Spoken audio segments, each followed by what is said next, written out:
السلام عليكم ورحمة الله وبركاته. إن الحمد لله نحمده ونستعينه ونستغفره ونعوذ بالله من شرور أنفسنا ومن سيئات أعمالنا. من يهده الله فلا مضل له ومن يضلل فلا هادي له وأشهد أن لا إله إلا الله وحده لا شريك له وأشهد أن محمدا عبده ورسوله لا نبي بعده. نصلي ونسلم على رسولنا الأمين وعلى آله وأصحابه ومن تبعهم بإحسان إلى يوم الدين. وبعد، ikhwani wa akhawati fid din, a'azzakumullah. Kita masih sedang membahas kitab Al-Awasim Minal Qawasim, di mana pada kesempatan yang lalu kita telah membacakan 18 fitnah yang dituduhkan kepada Khalifah Utsman ibnu Affan. Maka di sini Syekh Ibn Al-Arabi akan menerangkan satu persatu dari ke-18 fitnah itu, dan kita pun perlu mengerti karena ini adalah agendanya orang-orang yang benci kepada para sahabat, terutama orang-orang Syiah. Kemudian kita pun tahu bahwa Abdullah ibnu Saba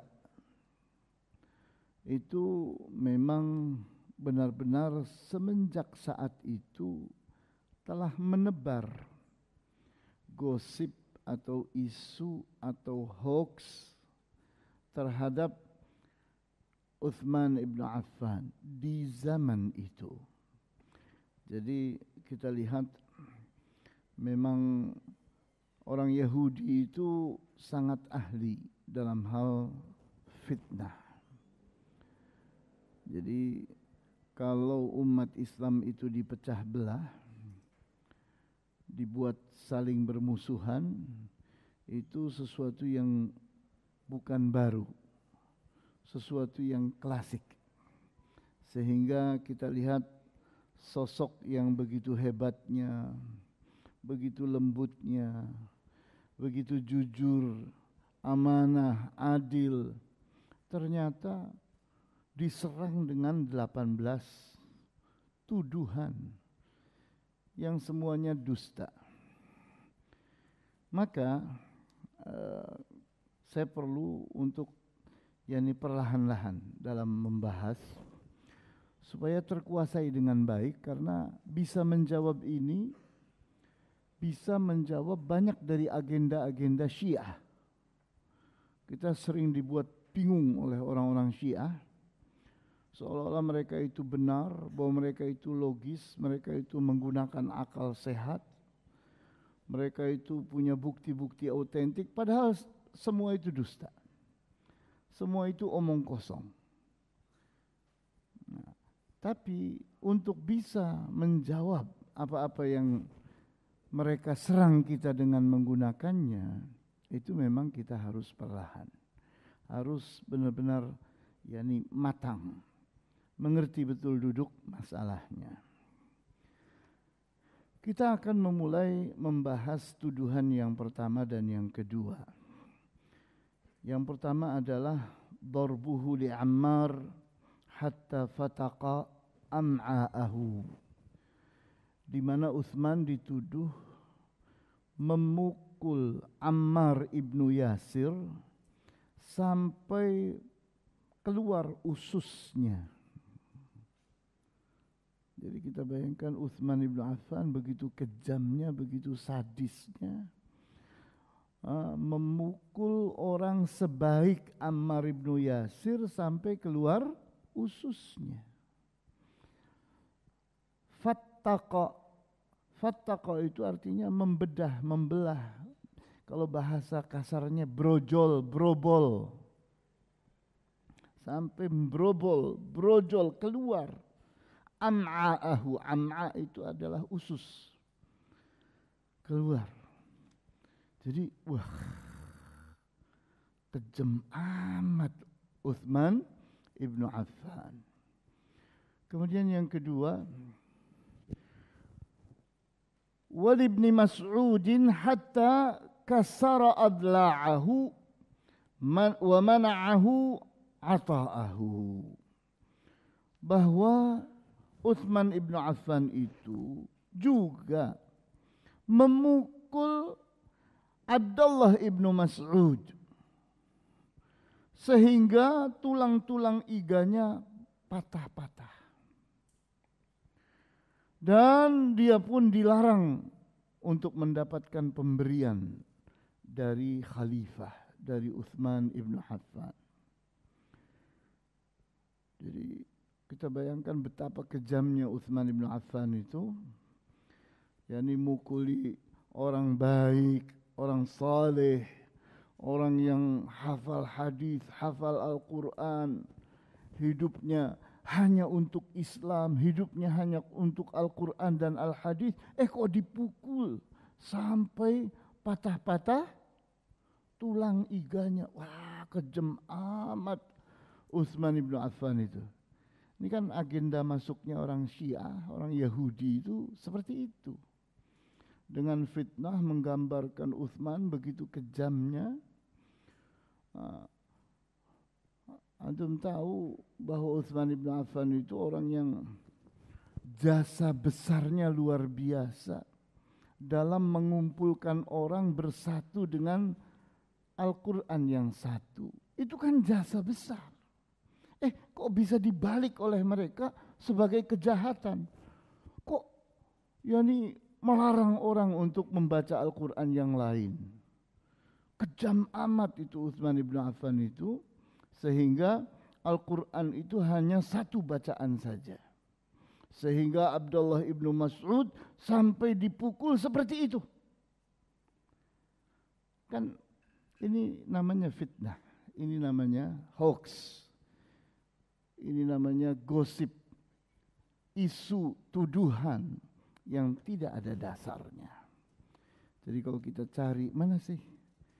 Ada enggak berita yang benar tentang kekejaman Utsman ibnu Affan kepada Ammar ibnu Yasir dan kepada Abdullah ibnu Mas'ud, dua manusia yang sangat lembut ini, sampai seperti itu yakni kekejamannya. Maka kita lihat, berbicara tentang pukulan yang dilakukan kepada Ammar dan Ibnu Mas'ud, dikatakan oleh Ibnu Al-Arabi, hal ini adalah zur, palsu, dusta, bohong, gosip, hoax, tidak ada kebenarannya. Wa darbuhu li Ammar ifkun mithluhu. Begitu pula jika dikatakan Utsman memukuli Ammar, itu sama, kepalsuan yang sama, tidak ada kebenarannya. Walau fattaqa am'a'ahu ma'asha abada. Kalau benar-benar Utsman itu memukul Abdullah ibnu Mas'ud tadi sampai keluar ususnya, maka tidak hidup dia, mati saat itu juga.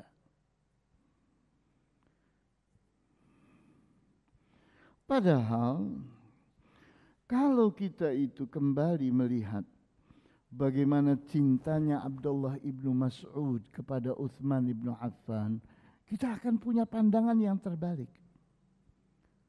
Tidak mungkin. Tidak mungkin Abdullah ibnu Mas'ud yang begitu cintanya kepada Utsman ibnu Affan dipukul seperti itu. Kok bisanya yakni jadi fitnah sedemikian hebatnya? Kita tahu pada saat Utsman bin Affan tertunjuk menjadi khalifah, orang yang membela Utsman bin Affan, membenarkan hal itu, membenarkan pilihan itu, di antaranya adalah Abdullah bin Mas'ud. Di mana beliau katakan, bay'na khairana walam na'lu. Kami telah berbaiat kepada orang yang terbaik di antara kami dan kami tidak salah. Itu ungkapan Abdullah bin Mas'ud yang sangat terkenal. Di riwayat yang lain beliau pun berkata, walaina a'lana dha fauqin walam na'lu. Kami ini telah berwala loyal terhadap orang paling tinggi di antara kami. Dan kami tidak salah. Sehingga itu jawaban Abdullah bin Mas'ud kepada orang-orang yang menganggap bahwa pilihan memilih Utsman itu pilihan yang salah. Antum bayangkan orang-orang seperti Abdullah ibnu Saba. Abdullah ibnu Saba itu ingin mengesankan bahwa Utsman atau pemilihan Utsman itu salah. Kenapa? Karena semestinya yang dipilih itu Ali bin Abi Thalib.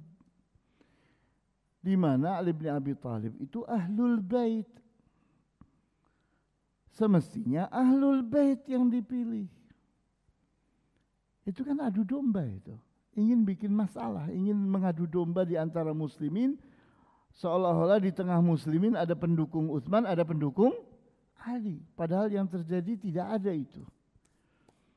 Di mana mereka itu sepakat, di mana mereka itu suka sekali dengan terpilihnya Utsman ibn Affan. Sehingga orang yang dianggap dizalimi oleh Utsman ibn Affan, di antaranya adalah Abdullah ibn Mas'ud, malah membenarkan dan malah memuji Utsman. Kemudian kita ingat bahwa pada saat Utsman ibn Affan tertunjuk menjadi khalifah, di mana letaknya Abdullah ibn Mas'ud? Maka jawabnya, pada saat itu Abdullah ibn Mas'ud berada di Kufah. Berada di Kufah. Yani kita tahu di antara pusat fitnah di negara Islam itu adalah daerah Kufah. Karena Syiah itu akarnya dari kota Kufah. Dan Abdullah ibnu Saba itu sangat didengar di daerah Kufah itu. Di mana Abdullah ibnu Mas'ud itulah orang yang ditunjuk menjadi gubernur di daerah Kufah oleh khalifah sebelumnya, yaitu Umar ibnul Khattab. Di mana urusan Abdullah ibnu Mas'ud pada saat itu, dia ditunjuk sebagai pemegang amanah keuangan pada saat itu. Kemudian orang yang lain, sahabat yang lain yang juga ditunjuk oleh Umar bin Khattab pada saat itu adalah Sa'ad ibnu Abi Waqqas. Sama, kedua-duanya ada di kota Kufah. Di mana tanggung jawabnya Sa'ad ibnu Abi Waqqas adalah orang yang mengurusi urusan salat dan perang.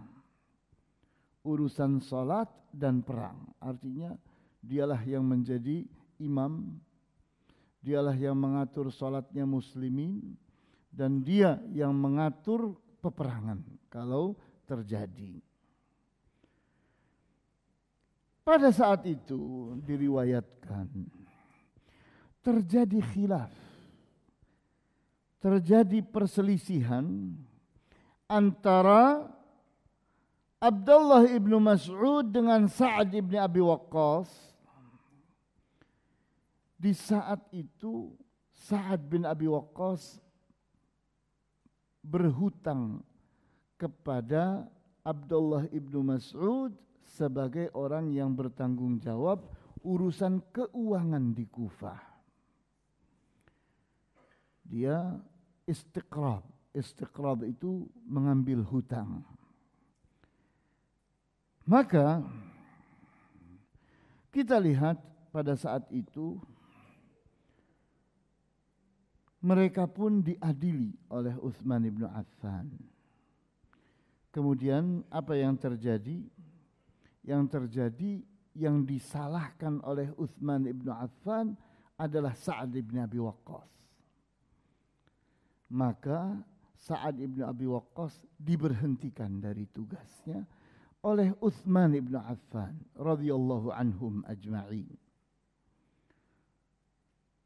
Jadi bukan yang terjadi itu Abdullah bin Mas'ud dizalimi oleh Utsman, tidak ada itu. Yang ada malah pada saat berselisih antara Sa'ad bin Abi Waqqas dengan Abdullah bin Mas'ud, yang dibenarkan adalah Abdullah bin Mas'ud dan Sa'ad diberhentikan dari tugasnya. Kemudian waktu itu pada saat Utsman bin Affan memiliki keinginan yang sangat kuat agar mushaf yang telah menjadi satu di zaman Abu Bakar As-Siddiq. Jadi ceritanya waktu itu terjadi peperangan yang begitu besar melawan Musailamah. Siapa Musailamah itu? Orang yang mengaku nabi. Musailamah itu ternyata mendapat dukungan dari kabilah besar Bani Hanifah. Sehingga pada saat berperang itu jumlah sahabat yang meninggal dunia, yang mereka itu adalah para penghafal Al-Quran, jumlahnya banyak sekali yang meninggal dunia. Maka Abu Bakar As-Siddiq merasa takut sekali.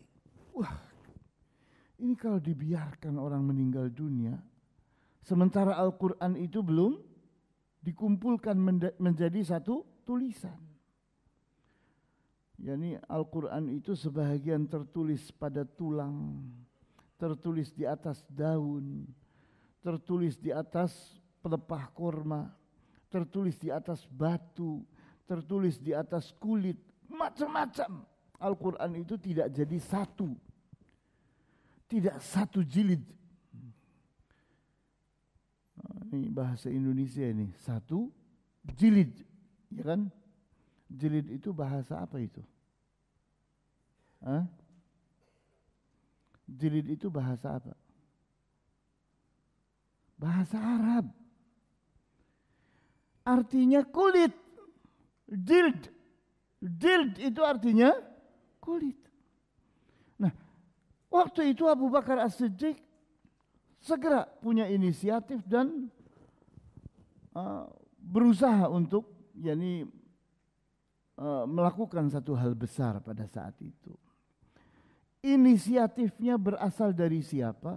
Dari Umar ibn Khattab. Waktu itu Umar ibn Khattab bicara tidak berhenti-berhenti. Katanya, wahai Amirul Mukminin, kau tidak lihat itu orang-orang yang terbunuh, sahabat yang terbunuh? Apakah ini tidak berbahaya terhadap Al-Quran? Terus bicara seperti itu Umar bin Khattab sampai tenang Abu Bakar. Maka Abu Bakar bilang, benar engkau. benar engkau. Walaupun pada asalnya Abu Bakar mengatakan, kan Rasulullah belum pernah melakukan itu. Belum pernah Rasulullah SAW mengumpulkan Al-Quran semuanya dalam satu tulisan yang sama, yaitu jilid, kulit. Belum pernah Rasulullah melakukan itu. Tapi kata Umar bin Khattab, itu kan baik. Apa jeleknya, apa salahnya? Terus diulang-ulang oleh Umar bin Khattab sampai merasa tenang Abu Bakar.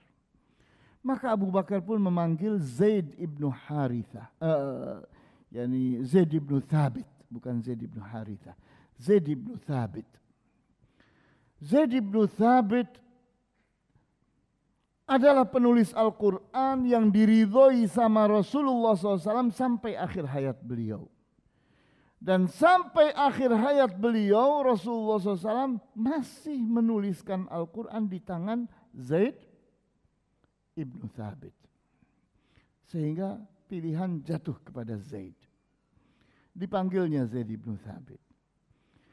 Abu Bakar pun berkata berulang-ulang kepada Zaid, ya Zaid, aku ini sudah tenang sekali dengan inisiatifnya Umar bin Khattab. Itu benar. Ayo, Al-Quran ini kita tulis di atas kulit. Kita samakan jadi satu. Iya, tapi Rasulullah tidak pernah melakukan itu. Iya, tapi ini baik. Apa salahnya? Apa jeleknya?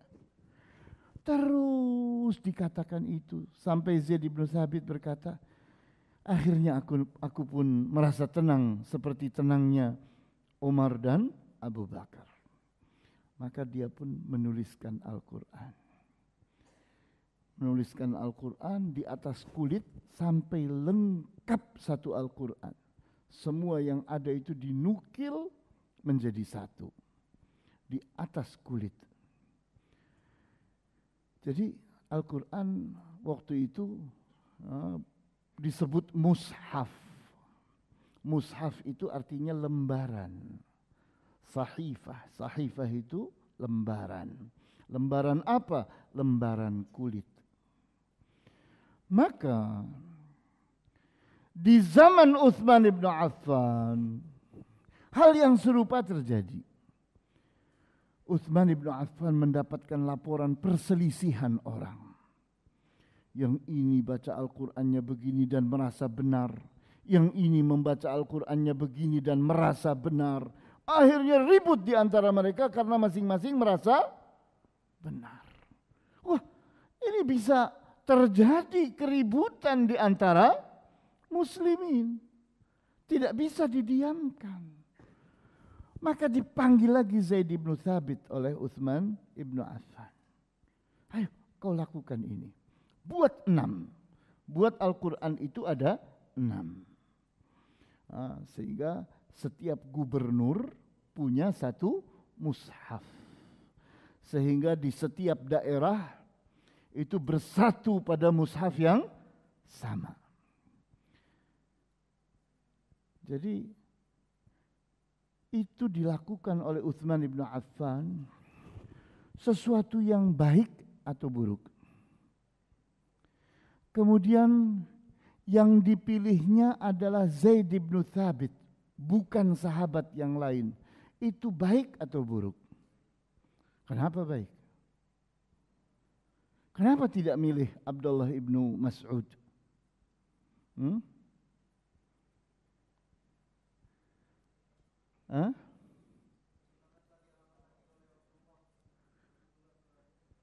Karena beliaulah orang yang dipercaya oleh Rasulullah SAW sampai akhir hayat beliau. Terbukti bahwa Rasulullah SAW sampai akhir hayat penulis Al-Qur'annya adalah Zaid ibnu Thabit. Orang bisa menulis itu banyak. Tapi yang terus bersama Rasulullah sampai wafatnya beliau adalah orang ini. Sehingga dengan pertimbangan itulah Umar dan Abu Bakar sepakat menunjuk Zaid ibnu Thabit. Dan Utsman pun tinggal meniru orang sebelumnya. Di mana orang terbaik di saat itu. Orang yang dirasakan lebih baik oleh Utsman ibnu Affan daripada dirinya, yaitu Abu Bakar dan Umar, sepakat memilih Zaid ibnu Thabit. Maka terpilihlah Zaid ibnu Thabit oleh Utsman ibnu Affan dengan dasar dialah orang yang diridhoi oleh Rasulullah SAW sampai akhir hayat beliau. Maka ditunjuklah engkau menulis. Maka Zaid ibnu Thabit pun menulis. Begitu jadi, tentunya Al-Quran ini, mushaf ini sampai kemana-mana kan?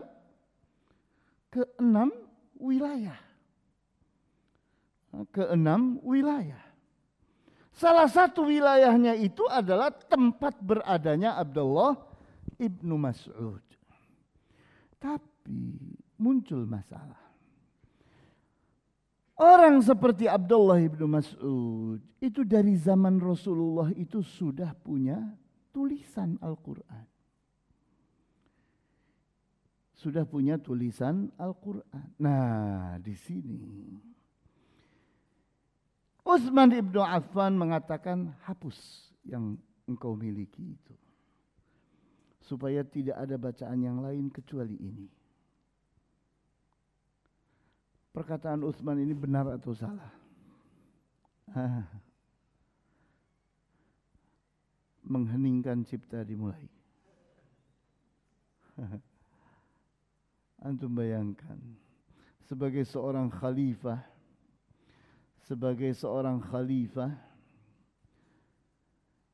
dia harus punya keputusan yang tegas. Ini umat ini akan pecah ini. Umat ini akan bertikai. Sehingga harus dibedakan mana Al-Quran, mana ilmu. Ini Al-Quran yang mempersatukan dan itu ilmu pengetahuan. Silahkan Abdullah ibnu Mas'ud itu berbicara. Silahkan ulama yang lain berbicara. Tapi jangan dijadikan sebagai mushaf pemersatu.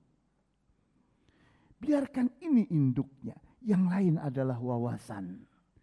Yang lain itu adalah pengetahuan. Supaya orang tahu di zaman Rasulullah pun ada bacaan-bacaan yang lain. Tapi tidak merupakan pemersatu. Ini ide Utsman ini bagus atau tidak? Hebat atau tidak? Loh kok antum diam sih? Hah? Hebat atau tidak? Itu oleh orang Syiah diserang sebagai orang jahat. Sebagai orang jahat. Sehingga di sini dikesankan perintah Utsman ibnu Affan kepada Abdullah ibnu Mas'ud untuk menghapus tulisan yang ada padanya itu dianggap kejahatan yang luar biasa.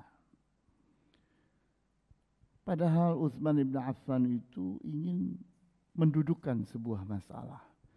Sebagai seorang khalifah beliau punya tanggung jawab yang besar.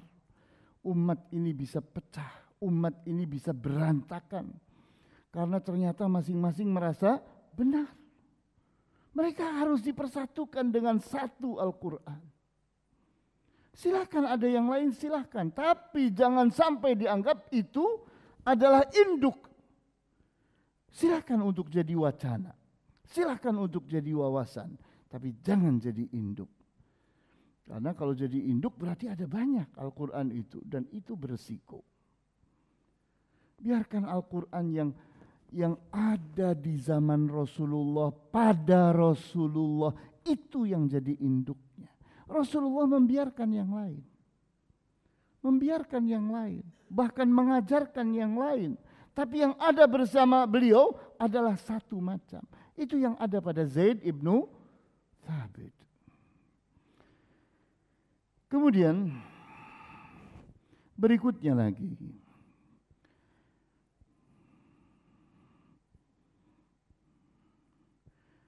Bahwa apa yang terjadi pada keputusan Utsman ibnu Affan sesungguhnya tidak membuat Abdullah ibnu Mas'ud itu jadi marah. Kemudian beliau menjadi orang yang melakukan macam-macam pengingkaran terhadap Utsman. Tidak ada itu, tidak ada. Tidak ada satu riwayat pun yang menunjukkan bahwa Abdullah ibnu Mas'ud itu berontak karena Al-Quran yang dituliskannya itu harus disuruh untuk dihapus. Kemudian Abdullah ibnu Mas'ud berontak. Tidak ada itu. Tidak ada. Tapi itu ternyata dijadikan sebagai peluang untuk menyerang Utsman ibnu Affan. Kemudian kita tahu bahwa mereka semua adalah orang-orang yang baik. Baik itu Utsman ibnu Affan, Abdullah ibnu Mas'ud, Ammar ibnu Yasir, Sa'ad ibnu Abi Waqqas. Semua mereka adalah manusia. Dan mereka adalah para sahabatnya Rasulullah sallallahu alaihi wasallam. Mereka adalah orang-orang yang terpuji. Sehingga jangan dibayangkan bahwa mereka itu akan melakukan cakar-cakaran, tanduk-tandukan. Tidak ada itu, tidak ada. Kemudian berikutnya lagi, di saat dikatakan, ya Utsman ibnu Affan pernah memukul Abdullah ibnu Mas'ud, kita anggap benar. Kita anggap benar, walaupun ternyata tidak ada riwayat yang sahih yang bisa dipertanggungjawabkan tentang adanya pukulan dari Utsman ibnu Affan terhadap Abdullah ibnu Mas'ud. Tidak ada itu. Tapi kita anggap benar. Oke. Kalau yang memukul Abdullah ibnu Mas'ud itu adalah Abu Bakar atau Umar ibn Khattab, kira-kira mereka itu berani seperti ini terhadap Utsman? Tidak berani. Karena yang melakukannya itu manusia yang sangat lembut, yang sangat pengasih, yang sangat penyayang, Utsman ibn Affan itu. Sehingga justru kelembutannya itu jadi pintu masuk buat orang-orang ahli gosip. Karena Utsman ibn Affan itu bukan manusia yang siap untuk menyerang orang, tidak. Beliau sangat pemaaf, sangat memaklumi. Tidak mau ada orang ribut karena diri beliau. Itu adalah karakter Utsman ibn Affan. Kemudian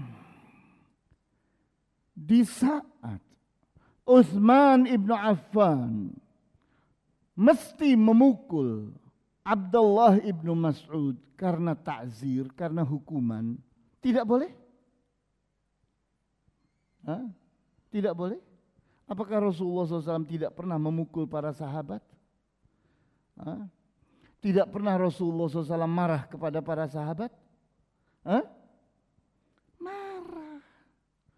Marah Rasulullah kepada sahabat yang salah, dan itulah kehidupan.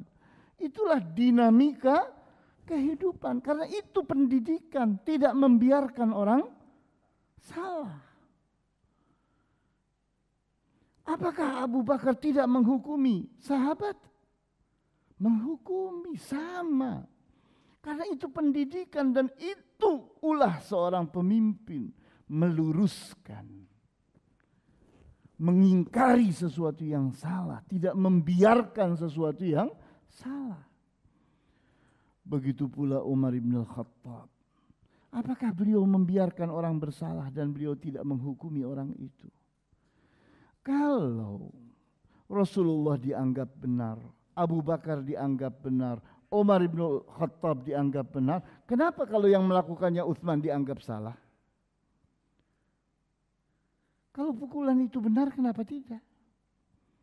Walaupun kita katakan tidak ada riwayat yang sahih, tidak ada riwayat yang benar yang mengatakan bahwa Utsman ibn Affan memukul Abdullah ibnu Mas'ud. Tidak ada. Kemudian hal yang lain, di saat dikatakan bahwa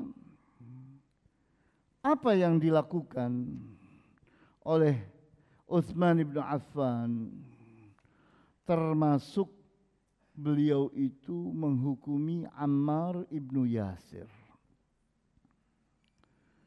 di mana Ammar dikatakan dipukul sampai patah-patah tulang iganya. Ini pun sudah dikatakan tadi, tidak ada riwayat yang benar, tidak ada riwayat yang sahih. Nah, apa yang terjadi? Kita lihat bahwa kejadian bahwa Umar ibn al-Khattab pernah menghukumi orang yang sangat baik sekali, pengajar Al-Quran yang sangat terkenal sekali, yaitu Ubay ibnu Ka'ab. Ubay ibnu Ka'ab. Apa yang terjadi pada Ubay? Ubay ibnu Ka'ab itu kalau berjalan dia sendiri di depan, orang semua jadi buntutnya di belakang. Jadi dia di depan sendirian, semua orang ada di belakangnya, tidak berani mendampinginya, tidak berani menyamainya. Dan itu berlangsung berkali-kali, berulang-ulang. Maka diambil Ubay ibnu Ka'ab dan dihukum pukulan oleh Umar ibn al-Khattab sambil berkata, hadza dhillatun lit-tabi'i wa fitnatun lil matbu'.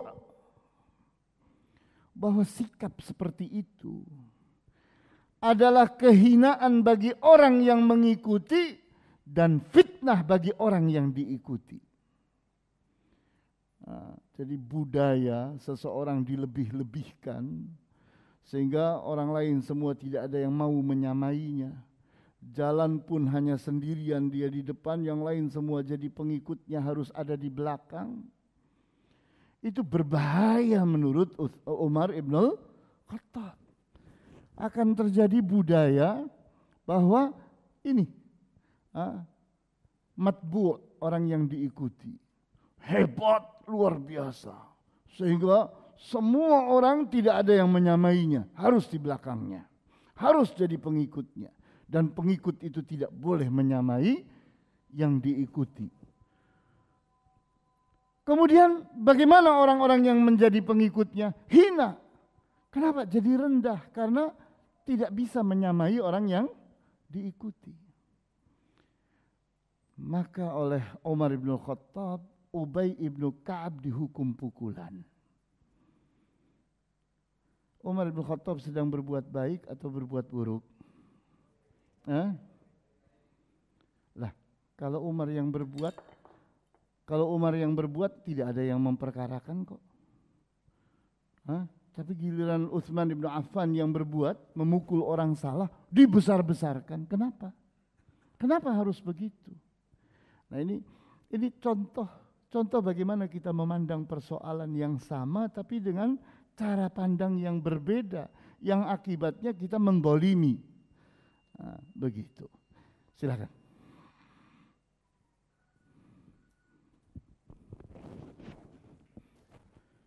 Ya, sebelum saya tutup, saya ingin menceritakan tentang apa yang terjadi antara Utsman bin Affan dengan Ammar bin Yasir radhiyallahu anhuma. Di mana pada saat itu, ini dalam riwayat At-Tabari.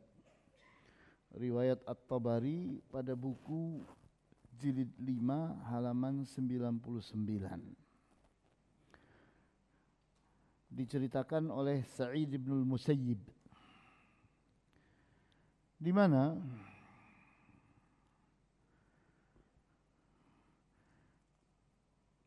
pada saat itu Abdullah ibnu Saba itu sudah mulai menyebar fitnah kemana-mana dengan membuat tulisan-tulisan. Dan tulisannya itu dikirim kemana-mana. Maka Utsman bin Affan diberi masukan oleh para sahabat. Katanya, hendaknya engkau tasabbut, tabayyun dalam masalah ini. Kirimlah orang yang engkau percaya. Waktu itu Abdullah ibn Saba berada di Mesir. Maka dikirimlah Ammar ibn Yasir ke Mesir. Di mana Ammar ibn Yasir adalah orang yang sangat dipercaya oleh Utsman ibn Affan. Tapi apa yang terjadi? Yang terjadi, Ammar ibn Yasir benar-benar pergi ke Mesir, tapi tidak segera pulang ke Madinah untuk memberi laporan kepada Utsman ibn Affan. Sehingga sedemikian lamanya, dan dia itu baru pulang setelah ada kasus antara Ammar ibn Yasir dengan Utbah ibnu Abi Lahab. Utbah anaknya Abu Lahab. Dua orang ini ribut, saling menuduh satu dengan yang lain. Maka kedua-duanya dipanggil oleh Utsman ibn Affan. Sehingga Ammar ibn Yasir itu punya dua masalah di hadapannya. Masalah apa?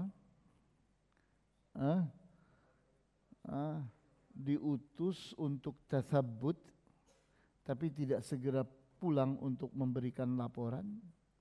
Yang kedua, ribut dengan Utbah ibnu Abi Lahab.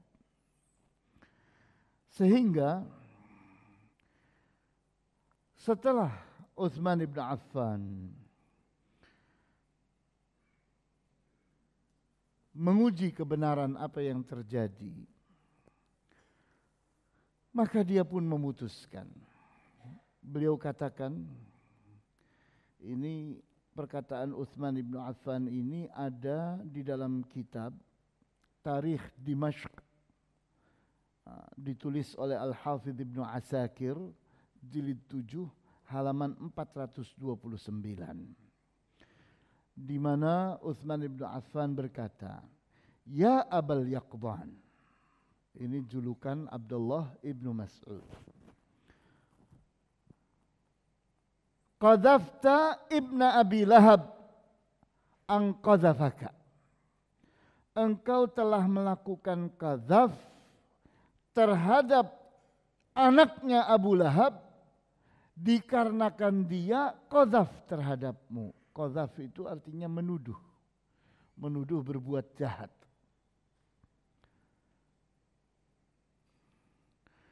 Wa ghadibta ala an akhadta laka bihaqqika walahu bihaqqihi.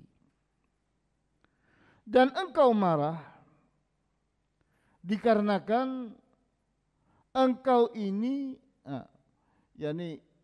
aku marah, aku bukan apa, jadi Utsman menggambarkan dirinya, wa ghadibtu, aku marah, adalah untuk hakmu dan untuk haknya. Karena saling menuduh. Satu dengan yang lain saling menuduh. Kemudian beliau pun berdoa kepada Allah. Allahumma qad wahabtu ma baini wa baina ummati min madlamah. Wahai Allah, aku ini telah menyerahkan apa yang terjadi antara diriku dengan umatku dalam hal kezaliman. Beliau tidak ingin terseret di dalam kezaliman. Kezaliman apa? Saling menuduh orang berbuat jahat. Allahumma inni mutaqarribun ilaika biiqamati hududika fi kulli ahadin wala ubali. Wahai Allah, sesungguhnya aku mendekatkan diri kepada Engkau dengan menegakkan ketentuan-ketentuanmu terhadap siapapun dan aku tidak peduli. Ukhruj anni ya Ammar. keluar engkau dari ruangan ini wahai Ammar. Fakharaj, maka keluarlah Ammar. Kemudian terjadilah hukuman terhadap anaknya Abu Lahab dan kepada Ammar ibnu Yasir. Kita lihat bahwa yang dilakukan oleh Utsman ibnu Affan itu ada dasarnya atau tidak. Antum tahu di dalam Al-Quran yang disebut dengan qadzaf. Qadzaf itu adalah menuduh orang lain berbuat jahat, tapi tidak terbukti. Orang melakukan qadzaf itu harus mendatangkan saksi. Tidak ada saksi, hanya menuduh saja. Nah itu di dalam Islam hukumnya qadzaf. Orang melakukan qadzaf itu minimal hukumannya adalah 40 kali pukulan cambuk. Hukum qadzaf itu. Sehingga di saat Utsman ibn Affan memukul anaknya Abu Lahab, Utbah, dan memukul Ammar ibn Yasir, ada dasarnya atau tidak? Apakah beliau sedang melakukan kebencian terhadap Ammar? Kemudian benarkah dengan pukulan itu ternyata patah-patah tulang-tulang iganya yang dipukul punggungnya, karena jilid itu adalah pukulan ke punggung. Kok yang patah iganya? Ini gimana ini? Jadi kita lihat ini supaya antum punya gambaran bahwa ini namanya hoax, gosip yang diarahkan kepada Utsman ibnu Affan. Dan antum lihat perbuatan Ammar ibnu Yasir yang salah tadi ada berapa? Ada 2. Apa saja?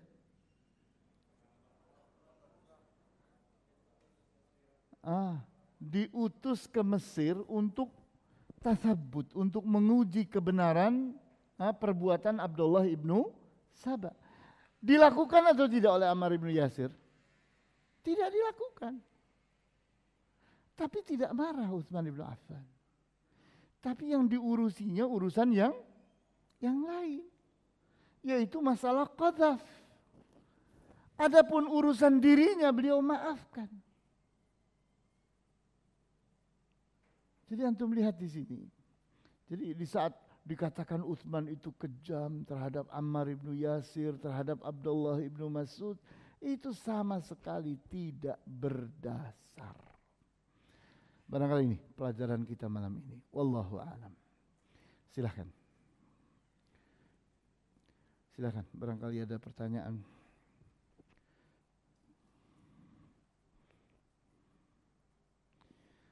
Ya, nampaknya tenang sekali.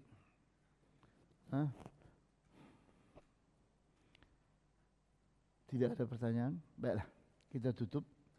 Wallahu ta'ala a'lamu bis-shawab. Walhamdulillahi rabbil alamin. Wa sallallahu ala asyrafil anbiya'i wal mursalin wa ala alihi wa ashabihi ajma'in. Subhanakallahumma wa bihamdika asyhadu an la ilaha illa anta astaghfiruka wa atubu ilaik. Wassalamualaikum warahmatullahi wabarakatuh.